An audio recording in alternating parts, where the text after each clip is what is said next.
All right, guys, thank you so much for tuning in again. This is gonna be an interesting podcast. So I have my co-host here, Yeah. Josh. How you doing, Josh? Doing good, bro. How you doing? I'm doing fantastic. So you do you prefer to be called Josh or Joshua? Either way, I think the Americans been calling me Josh. Josh. Yeah, but Yeah, see, I'm used to Josh, so it's okay. It's nothing. it's nothing. Yeah, So but Josh sounds more cool, doesn't it? yeah, Josh, it's very like quick. Like, hey, Josh, Yeah. what's up, Josh? Yeah. But Joshua, let's stick to Joshua, I guess. Nah, Sure. maybe Josh. I'm gonna be bouncing back and forth. Josh is Joshua is Yeah. an interesting guy. Um very interesting, very intellect, I would say. Do you ever like get compliments about how in depth your thought process is sometimes? Because I feel like every time we have a conversations, Yeah. there's usually like a depthness to it. Yeah. You're not shallow. You just there's depth to the conversation. You know what I'm saying? If you get something like that. Yeah, I think it depends. I think depth also comes with the other person sitting on the other side of the chair. Yeah. If they have as much knowledge on a particular subject, the conversation flows more easily. I don't know if you get that. No, yes, because you gotta find that equilibrium Exactly. where you'll be able to converse with someone on the same frequency as Yeah. them. So that's one of the biggest thing I wanted to bring you on the podcast is because of that. Appreciate it. And I've been looking forward to it, so let's do this. What do you think so far? We doing good? Yeah, I mean, actually, if I'm gonna pick my favorite, it has to be the very first one you did with your sister Celestina, Celestine. the first one. That was I have to good. say the first one was classic. It was. It was It classic. was. Yeah. Notwithstanding and not writing off the other ones you've done, but that one was just Yeah. yeah. Especially, I think she touched a lot of insightful things. Yeah. There's a lot to learn from there, so Mhm. I think that's gonna be my And favorite. there was depth to there wasn't that much depth, but there was like different topic, just a glimpse of Different depth. topics, yeah, Yeah, to it, yeah, which was fascinating. yeah. All right, so the topic that I wanted to discuss about today, I mean, I don't think I want to have a topic like a because I feel like when we talk about a topic, when I bring a guest and I talk about a topic, it's like I'm trying to box them in within that confined space of that Yeah. topic.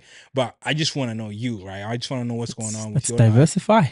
huh? Let's Let's diversify. diversify. Yeah, that's the goal. We're gonna diversify. Yeah. But I just want to know you and trying to know like because you just got here to United States. How long you been here now?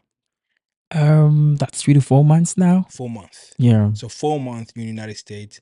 And the fascinating thing is about you is that you're from Zambia. I'm from Yeah. Zambia. But when I came here, I didn't speak as good English as you did. Man, you came here. What? How old were I you? was like 12. 12. Yeah. But like I spoke good Swahili, but I didn't speak good English. So like and also there's a subject to explore there because you grew up different than I did, right? You grew Yeah. up in Lusaka, which I would say it's equivalent to Kansas City, right?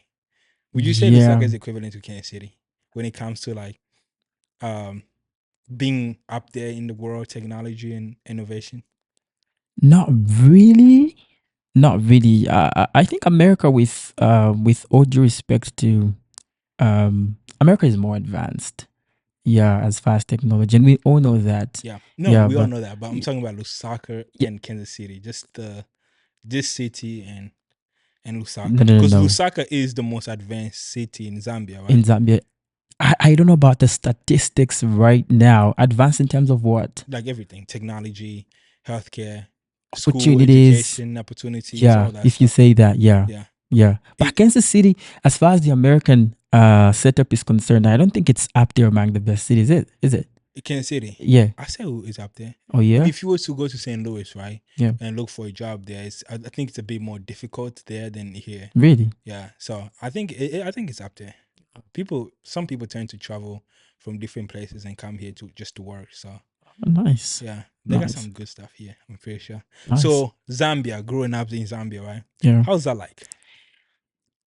A great experience. Great experience. Yeah. Would you say it's because I know we spoke about you coming here Yeah. and you didn't want to come here at first. Yeah. It's a whole long story. If you could allow me to just break it up a little bit. On personal terms, yeah, I wasn't ready for the idea of coming up here to the United States. First and foremost, because the whole process of coming here is a little bit lengthy. You understand what I'm saying? So if I had like these personal plans, these personal goals that I wanted to achieve when I was back in Zambia, and we had this whole process that kept on. Uh, the process of coming here has been running for, I don't know, man, like 3 to 4 years. 4 years. Yeah, you just, attending these interviews, and it's like nothing is coming into fruition. So I got really tired and angry, at that, because that is initially the one that orchestrated the whole movement of us moving from Zambia to the United States. So it was very frustrating for me, So on those very grounds, I think that's why I would say I wasn't for the idea. Also, you were almost you were almost done with your education over there, right? I actually completed. You completed. Yeah, but there's this one paper I actually missed on account that I had to attend an interview, as part of the very process of coming here. So you could imagine how frustrating that was. That's a frustrating, yeah. Yeah. Because your whole life you're already planning it out, right? Exactly. You're already planning it out. I'm Yeah. gonna be in Lusaka. I'm gonna be living here, Yeah. and I got my ideas. I know what I'm gonna do, everything like that, and then boom, I don't Yeah, know. and coming here is gonna come to the United States. Yeah, and that's gonna be like starting life all over again. Of course, the dreams still remain intact, but okay, so what do I do next? Where do I go to from here? And Yeah. stuff like that. So the transition was a little bit of a challenge for me. The transition was a challenge, but now that you're here, what do you think? Was it worth it? Yes and no. Okay. Yeah, because yes, in the sense that, man, United States offers more opportunities. We all know that. What do you call it again? The land of opportunities. The land of milky honey and milk. Exactly that. No, in the sense that I've always had a challenge handling change. And I kind of feel like that's the same for every one of us. We don't want change. But of course, change is inevitable. We all say that, but change is very difficult to handle. It's like and especially for someone like me that has never left the city of Lusaka. I born and bred in Lusaka. So I have actually, the only time I've moved out of Lusaka is when I went to do my attachments, like college attachment. I don't know if you have that intern. You call it intern here. Like you trying to apply for college? No, not really. You're already in college, but you're doing some internship. Oh, okay, yeah, internship, yeah. Yeah, so I didn't do it in Lusaka. I did it in a city close to Lusaka. That was the only time I left Lusaka. So, and that was only like for 3 months. So to have to make this much big of a transition was huge for me. Yeah. Yeah, it so affected everything. exactly. And just the whole aspect of leaving a place you got so accustomed to, the people, the culture, friends, family, and then moving to a whole, new place was difficult. was what's difficult. interesting about your story is that when I try, not that I try to compare with mine, but when I try to correlate with mine, is that mine is like it was a necessity. Like we have to leave, because we were living in the village in Meheba, right? Living in a village, but you were living a decent life. Would you say it was a decent life? It wasn't like that bit of a struggle. It was pretty decent, yeah. It was pretty decent. It was pretty so decent. It wasn't like, oh no, if I don't leave Zambia, I don't have any dreams. My life is gonna die. No, you had plans, you had all this. But for me, it was different. It's like if we don't leave, it's nothing is gonna happen. There's no hope. Yeah, there's no hope. This in here. Yeah, I get you. So that's what's interesting about Yeah. about you, because it's like, yeah, you guys have that terms of you were blessed in that sense where you could live that way, which is interesting, and most people don't see that about Africa. Yeah, they don't. Yeah. Most people, they don't, especially if you are in the very processes of. I think most people that take up the whole opportunity of actually getting to the US are people that are genuinely have genuinely come to the conclusion that it's really tough out here. Yeah. So yeah, that's pretty much it. So how's America?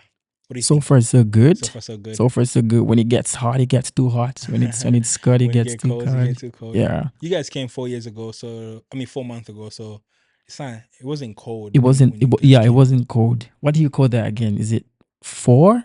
Uh, I think it was in fall, right? So there's Yeah. winter, fall, What? winters. So what's 4? I think winter, spring, summer, fall. Oh, Yeah. so So we you came guys here came in in spring. March. What I don't season is know. that? I don't Come know. on. I only know the. I only know that when it's fall and it's winter, that's the best weather Oh yeah. because it's like transitioning from cold to heat Oh yeah. and from heat to cold. Yeah. So the weather is really nice. Yeah. That's all I know. And Yeah. what's funny is you see, well, of course, the house is air conditioned, but Hmm. when you go outside, it's like, what's so different from the United States in Kansas City, probably specifically, from Zambia, is that it feels like I don't know how I can explain this, man, but it's like there's no fresh air outside. There's no fresh air. It's humid. It's humid. Humidity. Oh Yeah, yeah, humid. that. I think it's Yeah. called humid. Yeah. Oh yeah. It's like the air is trying to suck you. Like it's trying to. You feel like Exactly. you Exactly. can't It's breathe or something. stagnant. Yeah, It's it's like like the very stagnated. it's like if you're driving and you do not have an AC on there, you're Yeah. gonna Oh, get cooked. yes. Now You're gonna imagine get if you go to cooked. a place like Texas or It's way hotter than this. Florida or something like that. Yeah, I mean, especially Yo, Texas, yo, Florida, it's hot, like really that's hot. yo, Um, and you know one of the thing about the stereotypical thing, usually what they tell us. Have yeah, you ever heard someone here tell you like, "Hey, is it like hot in Africa?" Like they would be like, "Hey, is it hot where you come from?" yeah. Has anybody ever said anything like that yet? They have actually just Im- yesterday. Implying that, right? Yeah, Yeah. Would you say like during the summer here, it's hotter than it was in Africa? bro, it's way hotter here. Yeah. It's way hotter. Probably Zambia is a little bit what do they call that again? We are not in that hot part of Africa. The It's way equator. yeah, it's way hotter as you go up there. You know, in the deserts and stuff like that. The positioning of Zambia on the map, it's way cooler as you go down south Yeah. of the African continent. So yeah. Yeah. So another thing that I wanted to discuss was the consistency of value Yeah. that is in Zambia in terms of like what you grew up learning in comparison to what you see here in the United States. Yeah. What is the big difference? Like what you have seen so far? What I have seen so far, one thing that is a little bit that is still a little bit weird for me is how you address everyone by their name. As I was so fascinated, you know, at my workplace, there's this our supervisor. She's pretty old. Everyone calls her by her first name, Monica. Yeah. And I'm like, bro, this is like my mom's age mate. So you know, I'm forced to call her Miss Monica. Yeah. You know, and even she too finds it weird, Yeah. and I'm so shocked. So She's find it weird that you put respect on her name. yeah, like she's used. Everyone just addresses her by the Yeah. name Monica or by her first name. So yeah, that's a little bit You know what's fascinating is that different. we were talking about respect, elderly respect, right? Yeah, And how that manifests itself within the tradition. yeah, I don't think United States has their own like tradition. I don't know. It's very but the thing with United States is that there's so many different cultures so yeah. that everybody participates or practice their own tradition. It's like And everyone respects that. and everybody respect that. But the Yeah, thing is that we gotta find some common ground in order to communicate. That's why you have like when you go to work, you call someone sir, yeah, mister. So yeah. that's kind of I like think that's common. what makes it United States. United United States. Yeah, it's States. like everyone from every region. Yeah, Just you have the Portuguese, the Spanish, the Japanese, and of course the people of African natives. So everybody's there. yeah, Well, how many languages do you speak? and it counts. I can speak a bit of Swahili. Strangely, Swahili. yeah. Nah, stop the cap. I'm I just heard you kidding. speak Swahili. I'm just kidding. Nice try though. Yeah. I speak Nyanja, I can speak Bemba. These are Zambian languages too. I can speak English. Yeah, I think I can speak 3 languages. 3 language. Yeah. Wow. Yeah. I think you're gonna. Maybe you came in older, so you might not lose anything. Yeah, I might not. Yeah, I you might not, probably because we won't. usually converse in Nyanja at home with my brothers. So Yeah, you yeah, probably won't. I Because won't. me, when I came here, I lost a lot of languages. Yeah. Like, yeah, because I my first language I ever learned was French, right? Wow. I don't know how to speak French anymore. Yo. The second language was like English. I know Swahili. I know a little bit. Not a little bit. I'm fluent in Oh yeah. Swahili. Yeah. Not just fluent, but I'm fluent Oh yeah. enough, to not get killed. Yeah. And then You lost your nyanja. Nyanja, I lost it. Yes, lost Nyanja, I lost Kibemba, and Kibembe, I only listened to it a little bit, but nothing there. And then so I'm just stick to English and Swahili right now, Yeah. and I can hear a little bit of Nyanja, just a little bit, but not enough. You're kidding. Yeah, You're kidding. I've been using basic nyanja words with you, and you cannot even understand. I've been picking up sometimes. When I heard you guys talk, Nah, I've been nah. picking up. But Nah. no, so I'll be picking up. So would you say that it's difficult to live here than it is in Zambia? It's difficult as far as what you kind of want to specify. Like just everything, like economic, finding a house, all that. Finding a house I'm going to talk about it a little bit later, but when we talk about how difficult it is when I try to compare the two countries, as a Congolese living in Zambia, bro, there's a lot of discrimination. Yeah, like if actually most people that are going to be watching this podcast are going to be shocked to find out only now. They're only going to find out now that I'm Congolese. Yeah, You don't want to disclose that publicly because you're going to get some good stick, you Yeah. know. they're gonna. Yeah, there's a way you're going to be treated. So yeah, there's that side of, So okay. I want to tap into this topic: discrimination. yeah. Right? What do you think is the best root of discrimination? Is it based on a color or more of just people hating one another? I think it's more diverse. I cannot really pinpoint Yeah. one thing because if you talk about color, I'm black. My dad is Congolese, of course. I've never been there, but I'm Congolese by blood. Zambians black as well, and Africa basically is a black continent. So if I just say it's about color, then it won't. But yeah, you do experience that, like especially in Zambia. Would you just being an alien. just be? You understand what I'm saying? Yeah. Anywhere you go, if you're just an alien, you most likely not be treated, well. Other than America, I don't know if I was actually talking about it with someone. I don't know if there is a stage for racism, but at the level where we are right now, I've not experienced any. Probably because it's also kind of a balance in here in America. Yeah. You have like black people and also white people. people, What would you say about it? So you say you have not experienced racism in America? I have not experienced that. That's good. That facial expression is like, wait, No. The reason why is this, right? The reason why is this. When I talk to especially a lot of people, they tend to associate racism, right? Yeah. Okay, before I say anything, I want to ask you: did you experience racism in Zambia? No. Or prejudice, discrimination? Yeah, discrimination. Yeah, for the fact that I was an alien. Yeah. In school, especially when I was growing up as a kid, you kind of face that even from your teachers. When they know that you're an alien from the DRC, it's kind of, you're gonna face a lot of bullying there. So Yeah.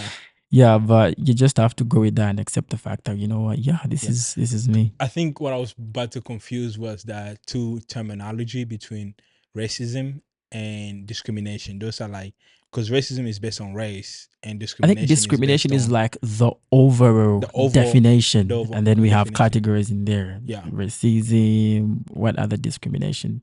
Like discrimination based on sexual, like based on sex. That discrimination based on like country, nations, nationality. There's a lot. Yeah. Yeah.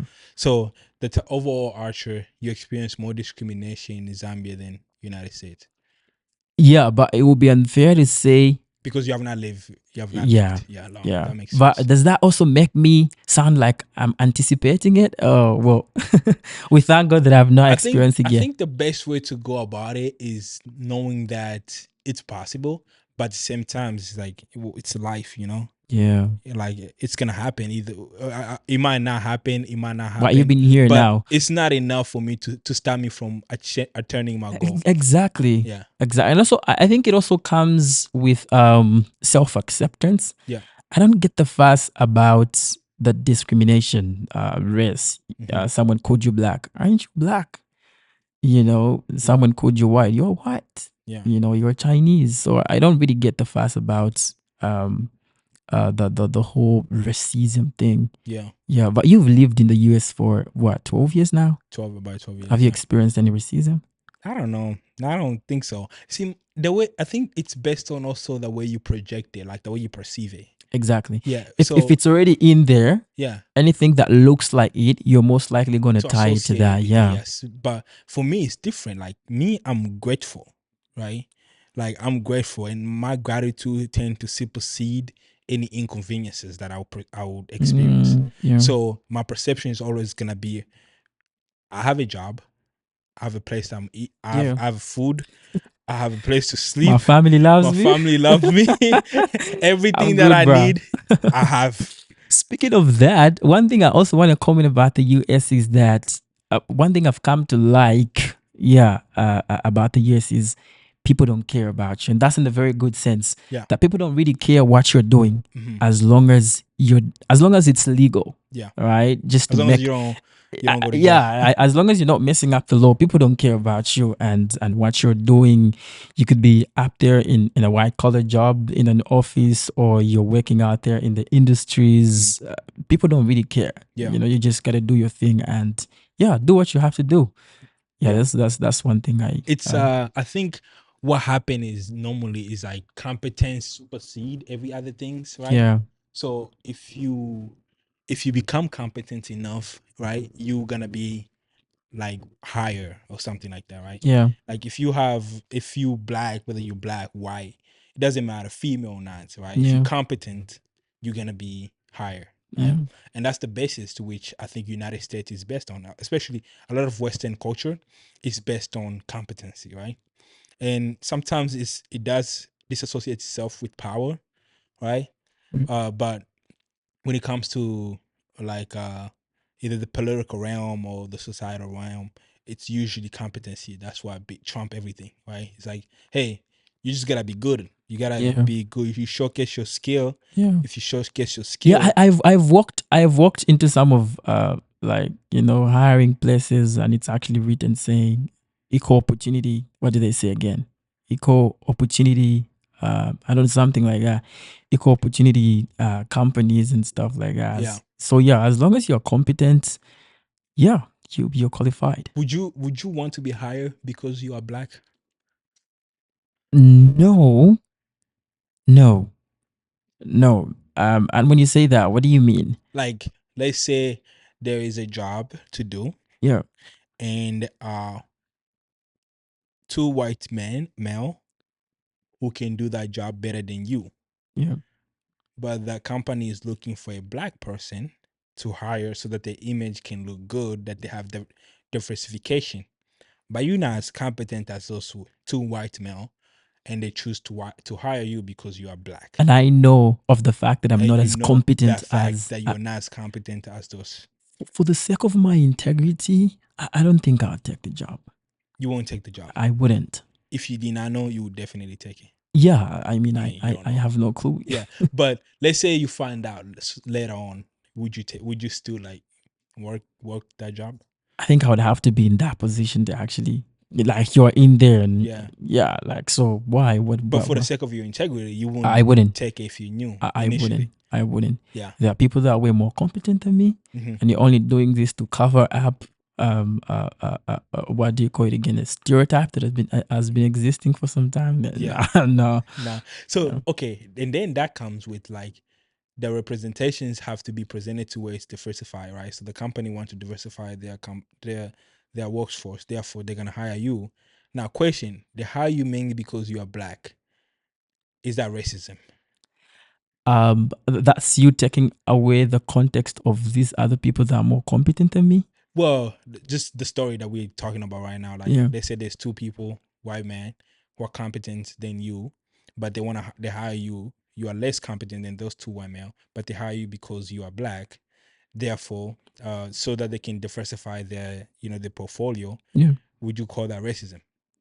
I I don't think so. What's the definition of racism? That's a good question. Yeah, what's the I definition think of it's racism? judging someone based on their color. It's making decision on someone's behalf based on their In a color. very negative way. Yeah, negative way. Yeah, But this is a positive way. exactly. Yeah. So is that racism? It only becomes a thing for me If on it's the negative? on the aspect of having to get a job when they are more competent people than you, and you know that they're actually more competent than you. Okay, and that's gonna be based on your integrity because Yeah. you're an integrity person. You would like to move on. You Yeah. like to move based on integrity and competency. So Yeah. yeah, some people would definitely take the opportunity. You know, it's like, hey, you guys did this to my ancestor, therefore I'm gonna take the opportunity. You That. know? So I mean, it's some people use that tactic. You know, Yeah. I don't know. It does them well, I guess. But for me, it's more of competence. I think the United States is I praise them for that competency because Yeah. like I'm working, and if I do well, I'm there. If I don't do well, I'm not gonna be there. Yeah. So yeah, Yeah. it doesn't matter if I'm black or not. It's And true. yeah, it's an interesting thing. So another thing I wanted to talk about is the aspect of religion here in United States. Yeah. What do you see so far? So far. Yeah. Um it's okay. It's okay. Yeah, it's okay. It's a little bit different from how it's done back in Zambia. Probably also at the church I was at. um Prayer is a very uh big thing, back where I come from. It's something that is so very valued, and I kind of feel like the reason why it is not as emphasized these ends is because everything looks like is moving so fast here. Like everyone is on the move. Yeah. You understand what I'm saying? Mm-hmm. Everyone is on the move. But that shouldn't be the case. Even that shouldn't write off the importance of prayer in people's lives and stuff like that. So that doesn't really justify. But to answer your question about how different it is from how um, Christianity is done, I think it's best to term it more Christianity based as opposed to like prayer. It's very very different. Yeah. People are very passionate and vocal about their Christian values back where I come from. Yeah, like if I'm a Christian, you're gonna know that I'm a Christian. Back home in Africa. But here, someone would be a Christian and they're just holding on to themselves. You understand what I'm saying? Like, okay, these are just my beliefs. And also, it kind of comes with the society and how it's a thing here to kind of respect other people's religions and stuff But like does that that. trump you not respecting other religion when it comes to Zambia? No. That's not what I mean. Okay. Yeah, I'm talking about it more in the sense of being vocal about what you stand for. Yeah. I think that's what I have noticed as something that's a little bit different from how Christianity is done around here. And also, a lot of people here, it's like it's not that clear as to where's the thin line, where's the line between you vocalizing your own opinion or your own Christianity to someone else trump their belief or their understanding. Because like you can tell someone, hey, this is who I am, and you tell them all that stuff, and maybe they perceive it to be a judgmental act. So how are you gonna? And I think a lot of Christians are afraid of that, which it shouldn't be, because like the founder of Christianity Well, were I think martyrs. there's a way to go about that, isn't it? There's a more, for lack of a better word, legal way to go about it, especially in the United States, where you are obliged to respect other people's religions, sexuality, and all of that stuff. So there's a way you can present yourself out there as a Christian, that will not negate other people's religions and what they stand for. Yeah. All right. So yeah, I think it all comes down to how best you present the whole Christianity and what you stand for. Um, and how many like how many religion are usually like a lot? There's a lot of religion in Zambia, They right? are a lot. Yeah, In Zambia, yeah. Is it a lot, or is it Christianity is the biggest? predominantly Christianity. Christianity. Would you say second is Islam? I would say so. Yeah, Yeah, probably because even worldwide, isn't it like Islam and Christianity is like the two Islam top two in the most. whole world, I think, is Yeah, maybe second. but Zambia is a Christian nation, so Christian nation. yeah, Even the president is Christian. yeah. We don't do gays. No, You we heard don't do that? that. There, we don't do that. We don't do that. Who's that? Trevor Noah. I don't know We if you don't. do watch him. What was he talking about again? He was saying like he was going to Zambia, and then he was like, the guy who was at the guy who was like the receptionist Yeah. guy. He was telling him, Trevor, we don't do gay here in Zambia. We don't do gay. So Why was he telling him that though? oh, he was just telling him like to know because Trevor come from he was living in United States, Yeah. and you know the story how the story is portrayed in other country over the United Yeah, it's States like when it comes to it's like everywhere. yeah. So they were just telling him, hey, you're gonna come with different you live at a different place, Yeah. but just know that this is Zambia. We are in Africa now, okay? Yeah. Yeah, It's so it's it's I would, I don't know if it's appropriate, but it's actually an abomination yeah, back in Zambia. You know, to just wake up and be like, okay, so this is my sexuality, you know, other than the sexuality you were, you know, born with. It's kind of an abomination back yeah. there in Zambia. This is that's like a Yeah, it's a big thing. big thing, yeah, Yeah, because it's different there, like different there and here. People yeah, have different values, different things when it comes to United States and when it comes to there. And I yeah. think adjusting, how's your adjustment to the United States? How are you adapting so far?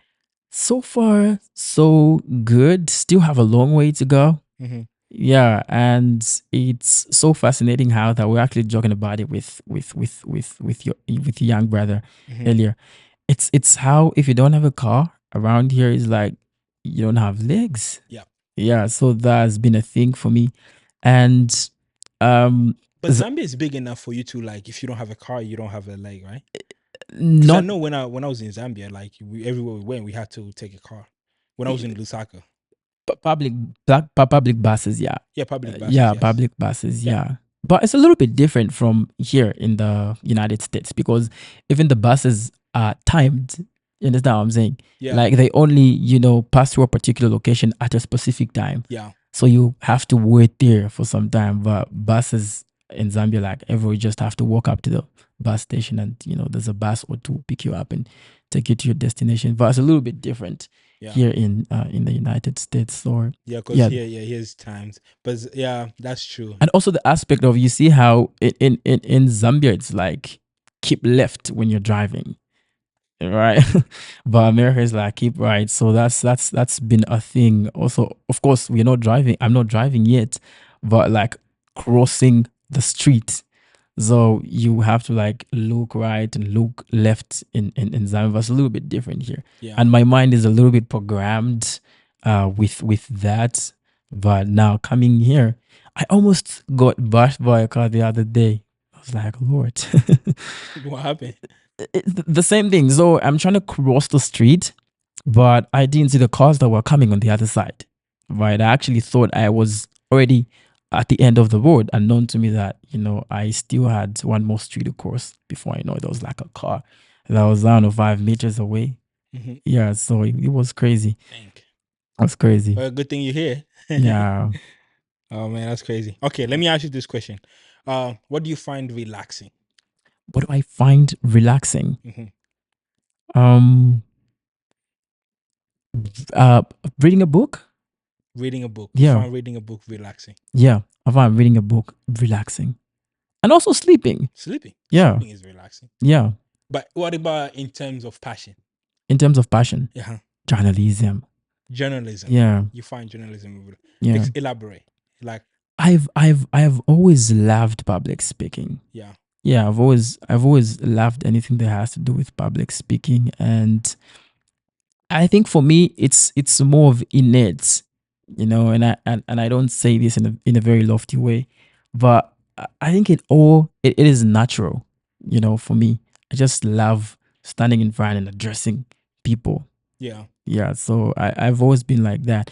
I track it back to days. I remember when I was young, I could actually just sit down there, not knowing what's happening, but I'm just watching people like interviewing each other, like the way we're watching programs on TV. That really is, it has always been TV for me. Huh. Yeah, I've always been passionate about TV, radio, anything that has to do with public speaking. Are you gonna pursue that here too? Right? Definitely. Because like you in Zambia, you almost done, right? With Yeah, teaching. I actually studied something different from a TV and Mhm. journalism altogether, because the whole journalism passion was discovered a little bit later, in my college days. It's like, you know what? This is not really something that I want to do. That's referencing to the program I was studying in college. I was doing biomedical engineering. And engineering involves a lot of hands-on stuff, Yeah. fixing, Mhm. and I discovered I was so very poor at it. So I came to the conclusion that, you know what, this is not something I want to do for the rest of my life, because I'm not going to be competent. Yeah. You understand what I'm saying? So I started doing some, self introspection. What's my passion? What's something I would do even if I was not getting paid? And then I came to a conclusion that I want to do journalism, man. Really, Yeah, journalism is something that you would do even if you didn't get paid. exactly. That's interesting. Yeah, I do Yeah, that. that's interesting. What did you enjoy as a child? What did I enjoy as a child? That's a tricky one. I've always been introverted growing up. Yeah, I was not one that, was always in crowded places, Mhm. school home. So what I enjoyed doing, it was me and books, honestly. Yeah, it was me, books, family time. Yeah. But that's pretty much it. I enjoyed watching TV. Yeah. Yeah. If there's one that would just pinpoint, and See, it's different. It's different for you because me as a child will go out, go to the wood yeah, in the forest yeah. and hunt, swim, being chaotic, go to the farms Yeah. and just do some crazy stuff out there and come back at night. There was a time for that. Yeah. There was a time for that. But for me, it always felt like I'm moving out of my comfort zone. Yeah. Like What about playing soccer? I did play soccer, but not as much as I would have wanted to, because Okay. also my parents were not for the idea. I was actually very good. And my parents, noticing that about me, ensured that I don't invest as much time playing soccer. Because you're good. Yeah. And they knew I was gonna, like pursue it at some point. They were afraid I was gonna pursue it. Yeah. Yeah, so they ensured as much as they would to just take that away from me, and So what did they take you towards? Like what projection? So if they knew that you wanted to if they took you away from soccer, yeah, what did they take you to?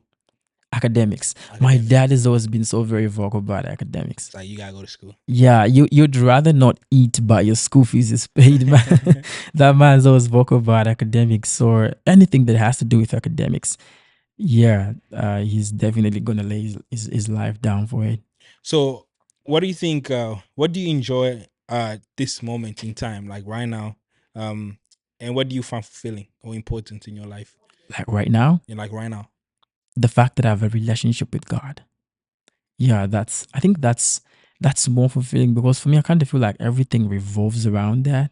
Mhm. Yeah, and it's so very um it's been an advantage really Yeah. to know that even after a rough day, I still have got, a God somewhere I could run to and just pour my heart out.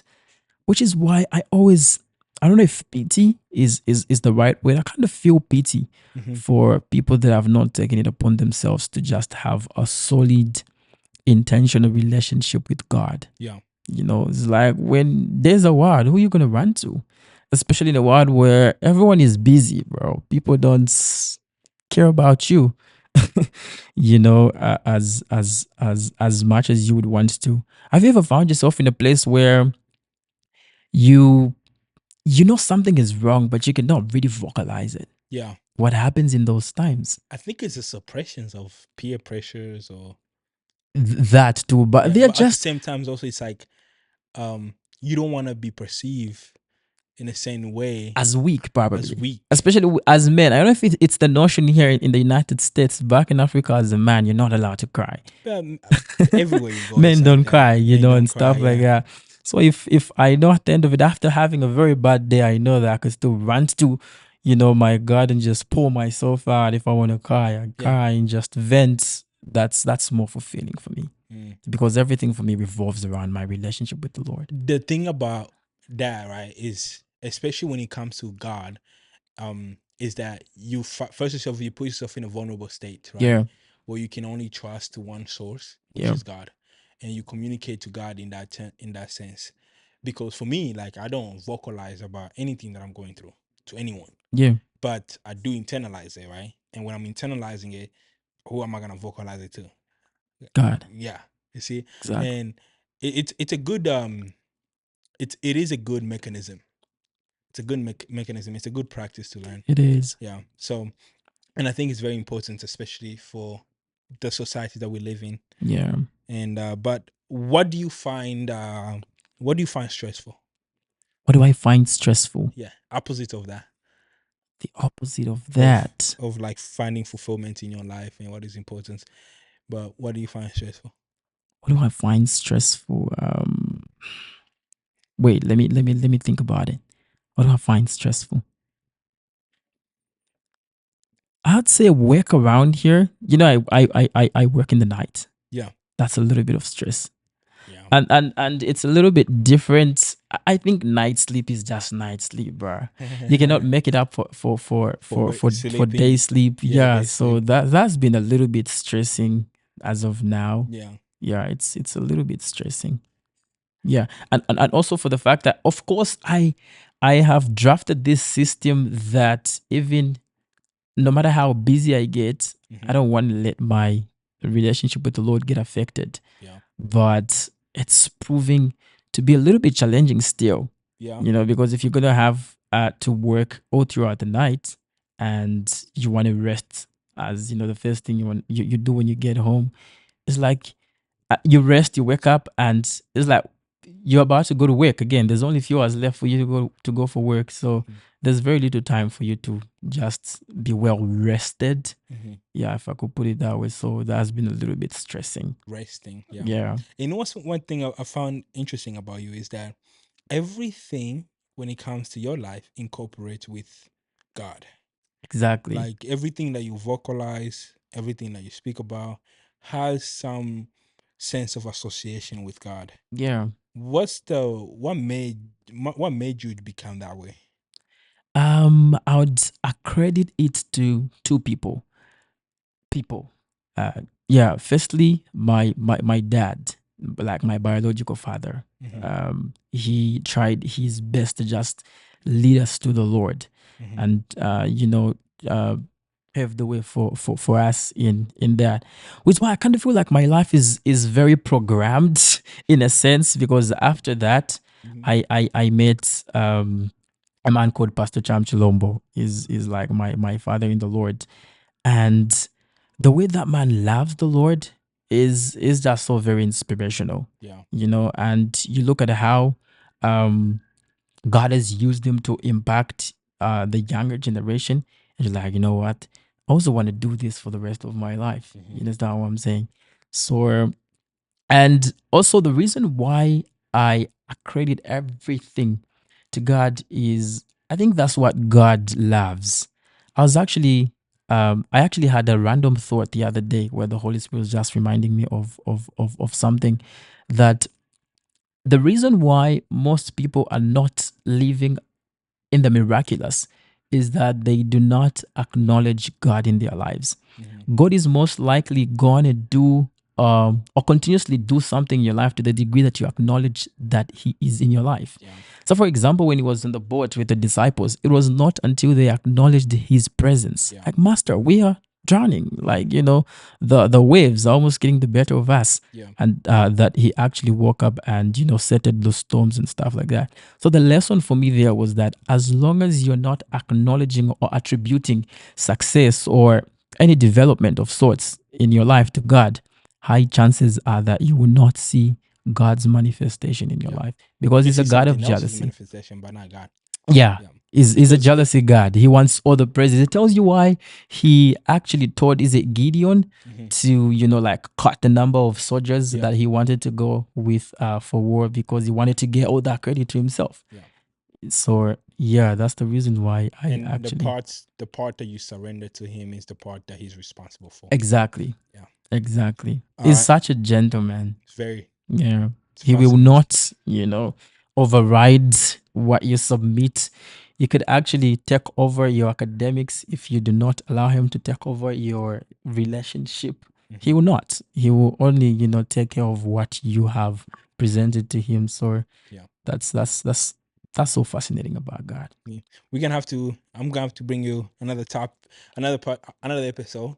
I'm thinking it's gonna be about that, how you came to Christ. So That's gonna be interesting. that's gonna Looking be an forward. interesting Looking podcast forward. because this one is usually because the thing about I want to associate this whole podcast to our elevate, and the thing about adapting to different cultures and adapting to having the same moral because you came from United States, and the first thing you asked me was, what is the one advice that you would advise me to keep? I remember that. Yeah. What was my answer? You remember my It's answer? like, appreciate this moment. Appreciate this moment. It's Yeah. like appreciate this moment, and that was in terms of when you come here, what you feel right now, keep that prevalent to whenever you 10 years from now. In what sense were you saying that? And the reason why I didn't want you to elaborate is because I only wanted like tap a few words from you that Yeah. particular day. But what did you mean when you say that? I may when you come here, right? There is this sense of conflict that you feel. Yeah. Either you're not sure if this was the right decision, but you're also like grateful for that decision, right? Yeah. That feeling is, I'll say, will give you stability in the time where it get tough Yeah. because it's kind of like reminding you of your roots. It's the Yeah. gateway that reminds you of your roots, Yeah. right? So no matter what happened to you, moving forward, if you can remember that moment where you felt that bit of a a confusion, Yeah. right? You can say, okay, you know what? What is the what is the primary reason that made me want to come here, and how did all this come about? Yeah. Because what confusion does is this, right? Confusion gives you the possibility for you to bring upon solution, right? Yeah. So if you can remember the confusion, your first initial thoughts will be, what's the solution? What's the Yeah. solution? Yeah. And that's gonna bring you back to God. You know what I'm saying? Yeah. That's why I say that because That it's that's now makes a lot of sense now. yeah, Yeah. For me, I got it in the sense of living in the now. yeah, living in Yeah. the moment, yeah. Yeah, like Because I think living it in the was two. moment. It was multifaceted. I don't remember how exactly I phrased it. I think you just laid it all on a platter and it was after me to like digest it in a sense, or How did not you digest it? living in the now. Okay. Like live every day as it comes. Be futuristic in a sense that plan, Mm-hmm. right? But don't focus your mind more about, okay, what's going to happen tomorrow, what's going to happen years from now. Yeah. It doesn't take away planning from you, but you just have to enjoy, every moment that comes. The bad, soak it in there and let reality, be reality. Yeah. And It was a and double entendre. exactly. Double entendre. Fascinating. Last question I want to ask you. It's gonna be a trick question, but if you have to meet one royal family within the history, dead or alive, who would it be? One royal family, who would it be? Definitely has to be the queen. Which queen? Queen Elizabeth. Elizabeth. Yeah. If you had to meet one royal family, would be dead or alive, would be Queen Elizabeth. Queen Elizabeth Wow. and the Why? family. I mean, they just have this rich history, even back in Africa. Isn't when she died, a lot of African was like hating on her. There was that, but I think I overlooked that Okay. on me. I focus more on the goods. Mhm. Yeah, because there's always going to be a bad story Yeah. about someone, but you want to focus more on the goods. Yeah, for me, they have an interesting story, really. So yeah, I would have loved to meet her and just, of course, there are some of is it Harry, Harry. Prince Harry, Yeah, I think the so. son Yeah. is still alive. So yeah, I would have loved to just like one-on-one conversation with Yeah. with the queen. So yeah, Fascinating answer. yeah. Yeah. Well, What's that gonna be like for you? Who would you Who would you love to meet? It's only one. Who? It's only one. The Who? royal family. Who's that? Gotta be Mary and Joseph. Are you kidding me? Mary and Joseph. Those are the only royal family, bro. They gave birth to the eternal king. Come on, that's a trick with me now, making me local, making me sound Okano. I knew if I give you the answer, you would be that No, would no, be no, your no, no. reaction. Come on, guys. Justin played a trick on me. He's I trying knew to if I act give you all the answer, that would smart. be your No, reaction. no. When you're saying that, is like there are other. That one is all supreme. That one is in a league of his own. You're just gonna hit this. Yeah, I mean, it's like asking who's your favorite person. Yeah. And when I say, so for example, I say my mom, and you're like, so you love your mom more than God. I mean, God is in his own league, bro. That makes So sense. yeah, That makes sense. That yeah, makes sense. But yeah, it was a tricky question. yeah. Well, guys, thank you so much for tuning in. New podcast is coming in, and a lot of things gonna be coming. So next podcast, how you make Christ, I think that's gonna be an interesting one. It is. I look forward and thank you for having me. Yeah, for sure. Bye bye.